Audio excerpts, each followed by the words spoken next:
해피 이스터. 여러분 안녕하세요. 파란TV의 정예재입니다. 오늘은 부활절인데요.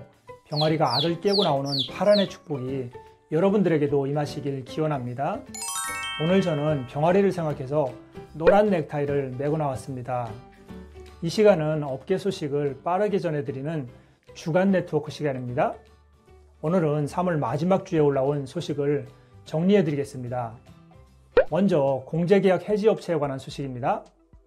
한국특수판매공제조합은 주식회사 글로벌리더 코리아가 동조합과 체결한 공제계약이 지난 4월 1일자로 해지되었다고 공지하였습니다.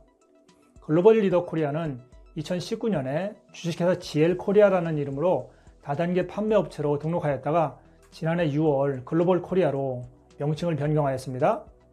그리고 직접판매공제조합은 주식회사 DNL이 동조합과 체결한 공제계약이 지난 3월 29일자로 해지되었다고 공지하였습니다.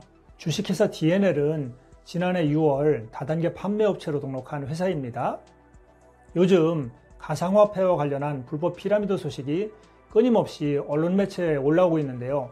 이번에는 언론 매체에 올라온 불법 피라미드, 불법 다단계에 관한 소식을 정리해드리겠습니다. 먼저 대전일보에 올라온 소식입니다. 고수익을 보장한다며 투자자를 모집한 천안소재 다단계 판매 회사 대표가 수십억 원대의 사기 혐의로 고소되었다고 합니다. 고소인들의 주장에 따르면 이 회사 대표는 대형 프랜차이즈 휴대폰 판매점을 다수 개점할 계획이라며 투자를 하면 휴대폰 매장의 수익금을 나눠주겠다면서 투자자를 다단계 방식으로 모집했다고 합니다. 다음은 조선비지에 올라온 소식입니다. 가상화폐 거래소를 가장한 불법 피라미드 업체 대표 등에 대해 사기, 유사수신, 방문판매법 위반 등의 혐의로 경기 남부지방경찰청이 수사를 진행하고 있다고 합니다. 피해자 측 주장에 따르면 이 업체는 2만 명의 회원을 가지고 있으며 거래소 오픈 6개월간 입금된 금액만도 2조 4천억 원이 넘는다고 합니다. 이 업체는 한 구자당 600만 원을 투자하면 6개월 후에 배당금 명목으로 투자금의 3배인 1,800만 원의 수입을 보장하고 지인을 소개하면 120만 원의 소개수당을 지급한다고 홍보하면서 회원들을 다단계 방식으로 끌어모았다고 합니다. 경찰은 이 업체가 가상화폐 거래소를 표방하고 있으나 사실상 불법 피라미드 코인 업체로 파악하고 수사를 진행 중인 것으로 알려지고 있습니다. 다음은 중앙일보에 올라온 소식입니다. 말레이시아 기업인 MBI에 투자했다가 피해를 입은 투자자들의 모임인 MBI 피해자 연합회가 제대로 된 수사를 촉구하는 집회를 열었다고 합니다.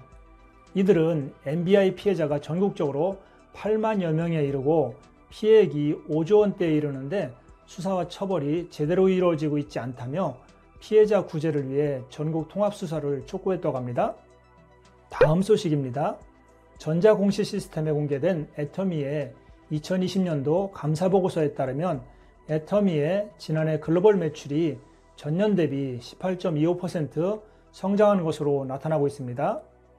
지난해 애터미의 글로벌 매출액은 1조 3,375억 원으로 2019년에 1조 1,311억 원에 비해 2,064억 원 증가했다고 합니다. 지난해 애터미의 국내 시장의 매출은 1.6% 정도 감소했지만 해외 시장 매출이 2배 가까이 성장하면서 전체 매출이 성장한 것이라고 합니다. 그리고 전자공시 시스템에 공개된 한국 아메이의 재무제표상 매출액은 2년 연속 감소한 것으로 나타나고 있습니다. 한국 아메이의 지난해 다단계 판매 매출액도 1조 2,400억 원 안팎이 될 것으로 예상되고 있어 2년 연속 감소한 것으로 보입니다.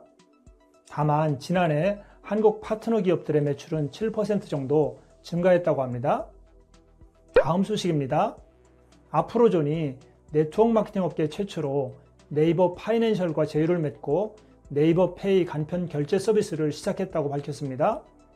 아프로존이 이번에 도입한 네이버 페이 서비스는 아프로존 자사몰에서 제품 구매 때 네이버 아이디로 편리하게 제품을 구매할 수 있는 간편 결제 서비스라고 합니다. 또한 네이버 페이로 제품 결제 때 구매액의 최대 3%가 네이버 포인트로 적립된다고 합니다. 다음 소식입니다. 시크릿 다이렉트가 전세계 시크릿 사업자를 대상으로 새로운 포맷의 온라인 교육 세미나를 진행했다고 밝혔습니다. 이 세미나는 미주 지역을 시작으로 유럽 및 아프리카, 아시아 순으로 순회하며 이루어졌다고 합니다. 이번 온라인 교육 세미나의 명칭은 시크릿 글로벌 엑셀레이트 세미나로 사업자 개개인의 비즈니스 역량 개발은 물론 팀빌딩 강화를 위한 고도화된 교육 프로그램이라고 합니다. 다음은 한국마케팅신문에 올라온 소식입니다. 최근 당근마켓이나 번개장터와 같은 온라인 중고거래 플랫폼에서의 다단계 판매원 모집 행위가 많아지고 있는데요. 이에 대해 일반 소비자들의 비난이 커지고 있다고 합니다. 일부 다단계 판매원들은 이러한 중고거래 플랫폼에서 무료 체험, 무료 피부관리, 요리교실, 디톡스 체험관리 등의 타이틀로 제품과 사업을 알리고 있지만 서비스 제목에 다단계를 언급하지 않고 있어 뒤늦게 이를 알게 된 소비자들로부터 비난을 받고 있다고 합니다. 다단계 판매 사업자의 자부심을 갖고 정확한 정보를 제공해야 소비자들도 이 비즈니스를 신뢰할 것으로 보입니다. 역시 한국마케팅신문에 올라온 소식입니다. 직접판매공조조합과 한국특수판매공조조합은 한국직접판매산업협회와 함께 진행한 방문판매법 전부 개정안 연구 용역에 관한 결과를 올해 상반기 중에 발표하는 등 불합리한 규제개혁에 나설 방침이라고 합니다. 규제개혁 대상 조항으로는 청약 철회 기간 3개월 규정, 후원수당 지급 비율 35% 규정, 개별재와 160만원 규정 등의 내용이 포함된다고 합니다. 또한 두 조합은 코로나19로 인해 경영에 어려움을 겪는 조합사들에 대한 재정적 지원을 지속할 계획이라고 밝혔습니다. 오늘은 여기까지 하겠습니다. 다음 시간에 뵐게요.